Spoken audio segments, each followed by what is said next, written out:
So I have a question for you all today. Have you ever heard of this game? No? It's not surprising. This game came out so discreetly that if my brother never gave it to me, I'd have never noticed it either. Over the years, many games have come and gone, some singing songs of their success, and others lamenting at their downfall. Hello everyone, I'm TheKasaPuppy, and today, let's talk about Square Enix's Infinite Undiscovery. Set in medieval times, like many other JRPGs, we enter a world that is currently facing a crisis. The world is being plagued by large chains that are planting themselves within the earth and forcing the moon in position. That doesn't seem like a problem at first, but the real issue occurs from the chains. Because of their presence, a large number of monsters have begun to react and become more aggressive, causing nearby countries to witness increased dangers to their citizens and way of life. On top of that, the chains can also cause natural disasters to become more frequent, or even cause new events that were never present before, such as tsunamis and earthquakes. With the chains continuing to appear one by one, life becomes a bit of a survival day by day. But not all is lost. From the flames of despair comes a hero with the ability to cut chains, an act that wasn't plausible before. His name is Lord Sigmund. He travels to each country, working towards eradicating the chains and bringing peace to the land. But that's not where our story starts. Oh no. Meet Capel, a musician captured by the Order of Chains, a militia working to keep the chains safe in line with their leader's wishes. Capel, having been taken captive due to his likeness to the leader of the resistance, is soon rescued by one of its members by the name of Aya. At first, she mistakes Capel for Sigmund as well, but soon learns that his appearance is the only likeness and decides to release Capel even though she had gone through the trouble of breaking in to free her leader. This would mark the start of Capel's story, and your story, about a timid and cowardly boy, and how he would soon become engrossed in the mission of Sigmund and his allies. Moving along, let's take a look at the stars of Infinite Undiscovery. Capel is an orphaned musician traveling the world and playing his music for those who'd hear it.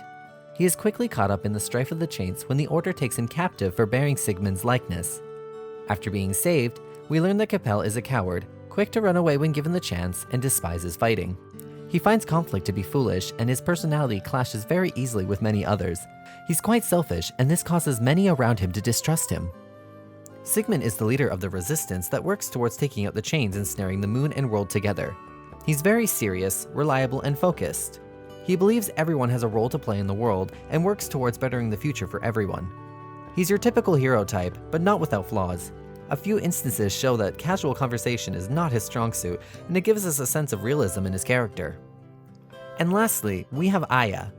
She's a boisterous woman with a goal for the future. She holds Sigmund's views as her own, and works herself to the bone to see his vision realized. She's a bit young in maturity and quite self-centered and stubborn. She's also very attentive and daunting at times, but her personality only serves to show her strength even if she is a tad bit pushy. The characters of Infinite Undiscovery aren't too surprising for a JRPG title.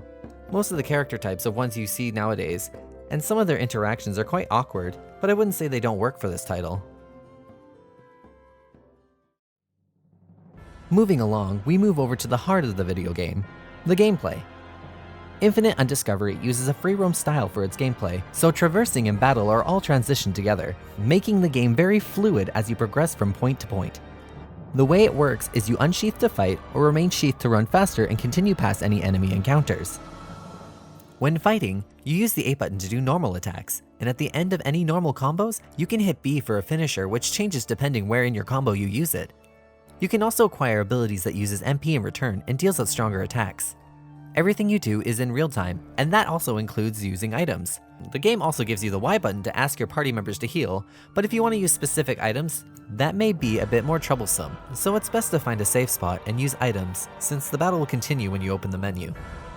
The battle style is a tad difficult to control at times, and can lead to frustrating moments, but for the most part it works well, and I can only say that I've had an issue maybe once or twice, and that was easily remedied by preparing myself properly. Being a Square Enix game, it's safe to assume the soundtrack to be good. The only issue I have is that it sounds like every other JRPG out there to date. It has no real track that stands out to me, and begins to blend together after a while. The music does in fact speak JRPG, but it doesn't add anything new to the table, and I find this to be an oversight when creating a game. If there's one thing I'll say about video games, it's that the gameplay and sound are paramount for a great experience. Other than that, the soundtrack does its job, and it didn't bore me at least, so I find that to be a win for the game.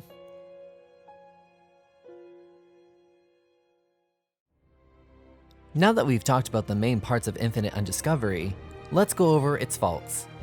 And the first one that stands out to me above all else are the character models.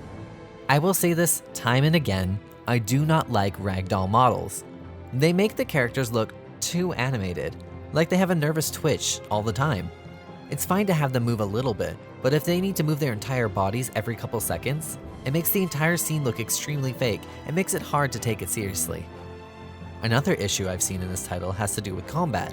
I'm already multitasking with a lot in-game between my party's health, my own attacks, and other actions. So when I need to use items and have to stop completely to find a safe spot, open the entire menu, and then get to the item to use it, it destroys the immersion of battle. And if you need to react to the enemy, you have to leave the menu completely to move or attack, which means when you're in the menu, you're completely vulnerable, and this can cause a lot of problems during key fights. A good way to have done the menu would have been to allow the directional pad to control the menu and the analog sticks to control your character, allowing you to continuously move while accessing the menu. But to me, the biggest issue I have with Infinite Undiscovery is the story.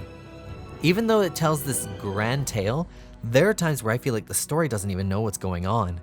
I often get lost as to what to do next, or direction isn't given on where to go, causing you to run in circles for a while before someone in your party finally mentions the direction you need to go. The game doesn't really touch base on this, but to get information about your current objective, you need to open the menu and go to the talk option. This can sometimes help, but I find it to be spotty at times. These are just some nitpicks I had with the game, which, if fixed, could make the game a lot more user-friendly. Moving on, let's go over the pros and cons of Infinite Undiscovery. Looking over the pros of this title, what jumps out to me is the battle system is challenging and forces you to be heavily aware of your situation. The music is good, but could use some work. The cons, on the other hand, are the plain and overdone character types, the music's blandness and unoriginality, and the story being convoluted for the wrong reasons. Though my pros and cons may make it seem like I dislike this game, it's quite the opposite. I enjoy this game even though it has a lot of faults, but it's charming in its own way, and when you beat it, you feel a sense of accomplishment.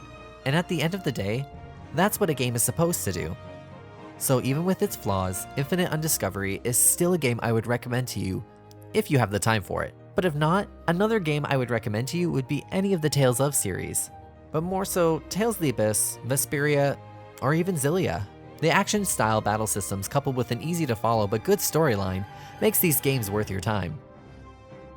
And with that, it's time to put a close to Infinite Undiscovery. It may have been a difficult game, but I still enjoy it even now, and will definitely play this again in the future. Will you?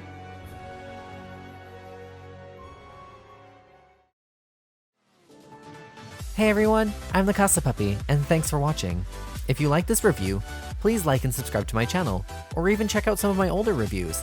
I do a new video every other Tuesday, and if you have an idea for a future video that you would like to suggest, you can comment below or even ask me on Twitter, and I will take your suggestion into great consideration.